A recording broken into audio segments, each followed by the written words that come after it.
Ce tutoriel a pour but d'expliquer comment fonctionne la convention d'indemnisation directe au niveau des véhicules qu'on a confiés. Donc, je vous invite à aller à la page 3 de votre convention d'indemnisation directe. Quand on parle de véhicules confiés, ce qu'on veut dire, c'est qu'on n'a pas prêté notre véhicule à un de nos amis. Non, on a réellement confié notre voiture à quelqu'un qui avait pour but, puis là, je prends l'exemple avec une photo ici, là, un garagiste, par exemple. Donc, à la page 3, ce qu'on nous dit premièrement, on va repartir de la base avant d'essayer de comprendre comment que les garagistes fonctionnent. Le premier principe d'indemnisation qu'on connaît déjà, en 4A, c'est que l'assureur nous paye en chapitre A si nous avons été victimes d'un sinistre en convention d'indemnisation directe.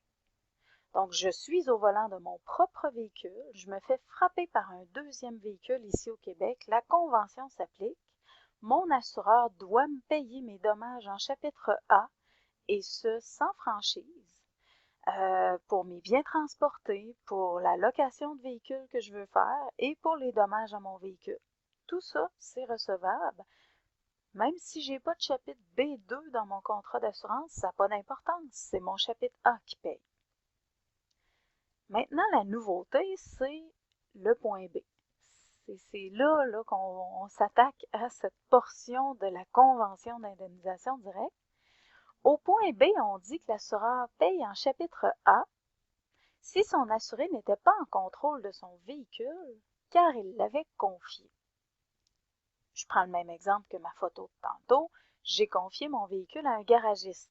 Mon garagiste a eu un accident avec mon véhicule en convention d'indemnisation directe. Donc, il s'est fait frapper par quelqu'un d'autre ou il a frappé un autre véhicule, peu importe. Peu importe, en fait, moi, je me fais payer en chapitre A. Du moment que je prouve que je n'étais pas en contrôle de mon véhicule parce que je l'avais confié, mon assureur doit me payer en chapitre A. Et ce, peu importe la responsabilité du garagiste ou de la personne à qui je l'avais confié. Donc, ça s'applique à qui? Un véhicule, on peut confier ça à qui? On parle de garagiste, évidemment. Un valet parking. Un vendeur d'automobile, ici, on n'entend pas là, les concessionnaires standards. On entend les vendeurs à qui on apporte notre voiture en consigne. Donc, j'apporte ma voiture là, elle reste à mon nom jusqu'à temps qu'il l'ait vendue. Donc, c'est possible, c'est très probable qu'il fasse essayer mon véhicule à des gens. S'il arrivait quelque chose, c'est ça qu'on veut dire. J'ai confié mon véhicule à cette personne-là pour qu'il en fasse la vente. Du moment où il a vendu le véhicule, ben, il me donne l'argent et il se garde une partie, évidemment, de la vente. Donc, étant donné que le véhicule reste à mon nom, c'est encore mon contrat d'assurance qui me couvre. Et finalement, un préposé d'entreprise de remorquage, ici on parle l'exemple du CAA. Je confie mon véhicule au CAA et ils ont un accident pendant le remorquage. Exemple. Donc revenons à ce qu'on disait tantôt. Notre fameux principe d'indemnisation, le point B. L'assureur paye, je le redis, en chapitre A et non en chapitre B2. Donc moi, si j'ai un accident, en fait, si mon garagiste fait un accident avec ma voiture, c'est certain que je me fais payer en chapitre A, en autant que cet accident-là était recevable en convention d'indemnisation directe. Là, moi, je suis certaine de me faire payer en chapitre A, jamais le B2. Puis c'est toujours mon contrat qui va s'appliquer en premier, parce que c'est la loi, dans le fond, la convention d'indemnisation directe oblige les assureurs à fonctionner de cette façon-là. C'est sûr qu'éventuellement, il pourrait y avoir poursuite. Puis, ben, dans la convention d'indemnisation directe, ce qu'on a appris, la règle générale, c'est que les poursuites ne sont pas possibles. On ne peut pas faire de poursuite en convention d'indemnisation directe. Toute bonne règle ayant des exceptions, ben, il existe effectivement des exceptions à cette règle-là.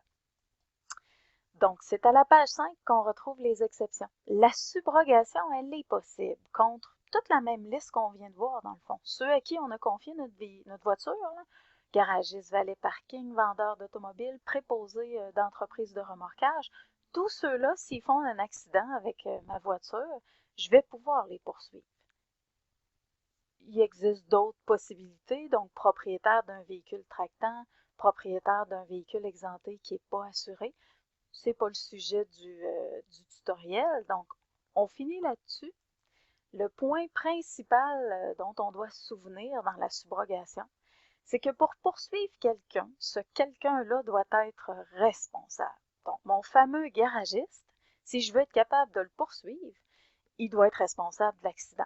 Donc, c'est pas qu'il s'est fait frapper en convention d'indemnisation directe puis qu'il est non responsable. Non, je le poursuivrai pas à ce moment-là.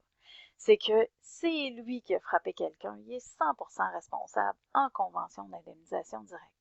Donc, je récapitule.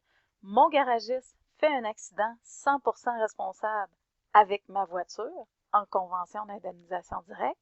Mon contrat paye en chapitre A et mon assureur, par la suite, va poursuivre l'assureur du garagiste sur sa FPQ4 en chapitre C. Voilà.